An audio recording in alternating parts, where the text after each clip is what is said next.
ഒരു ശരിക്കൊരു കഥ മാതിരി കൊണ്ടുപോയത് ഞാൻ ആദ്യമായി.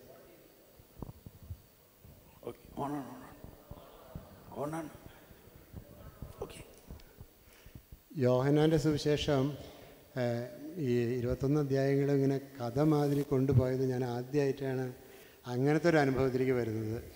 അതെനിക്ക് വല്ലാതെ ആകർഷിച്ചു.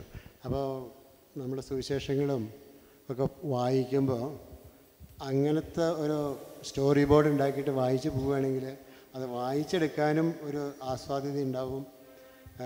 നമ്മുടെ മനസ്സിൻ്റെ ഉള്ളിലേക്ക് അത് ആഴത്തിലേക്ക് ഇറങ്ങി പോവുകയും ചെയ്യും. അങ്ങനത്തെ ഒരു ബോധ്യം കിട്ടി എനിക്ക്. കൈയടിച്ച് കത്താൻ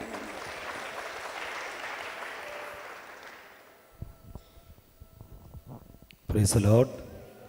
എനിക്ക് കിട്ടിയ ബോധ്യം ശരിക്കും ഈശോയെ ശരിക്കും മനസ്സിലാക്കാൻ ശരിക്കും പറ്റിയത് എനിക്ക് ശരിക്കും ഫീൽ ചെയ്തു. കാരണം ഇത്രയും കാലം എവിടെയൊക്കെയോ എന്തൊക്കെയോ ആണെന്നുള്ളൊരു രീതിയിലൂടെയാണ് പോയിക്കൊണ്ടിരുന്നത്. പക്ഷേ ഇപ്പോൾ ഈശോ ശരിക്കും എൻ്റെ കൂടെയുണ്ട്, എല്ലാം മനസ്സിലാക്കുന്നുണ്ടെന്നുള്ള വലിയൊരു ചിന്ത ശരിക്കും വന്നു. അതിലുപരി ബൈബിള് ശരിക്കും കൂടുതൽ പഠിക്കണം എന്നൊരു ആഗ്രഹം. ബ്രദർ പറഞ്ഞ പോലെ ഒരു ബൈബിൾ കോളേജ് ഉണ്ടായിരുന്നെങ്കിൽ ഈശോയെ എന്ന് ആഗ്രഹിച്ചു. കാരണം അതുപോലെ കൂടുതൽ ഈശോയെ അറിയാൻ, വചനം പഠിക്കാൻ, വചനത്തിൻ്റെ ഉൾപ്പൊരുളുകളെല്ലാം മനസ്സിലാക്കാൻ ആ ഒരു വചനത്തെക്കുറിച്ച് പറഞ്ഞപ്പം ബ്രദർ പറഞ്ഞ പോലെ ഇങ്ങനെയൊക്കെ പറയാൻ പറ്റുമായിരുന്നെങ്കിൽ നന്നായിരുന്നു എന്നൊരു ചിന്ത ശരിക്കും ആ വചനം പറയുന്ന സമയത്ത് എനിക്ക് ഫീൽ ചെയ്തു.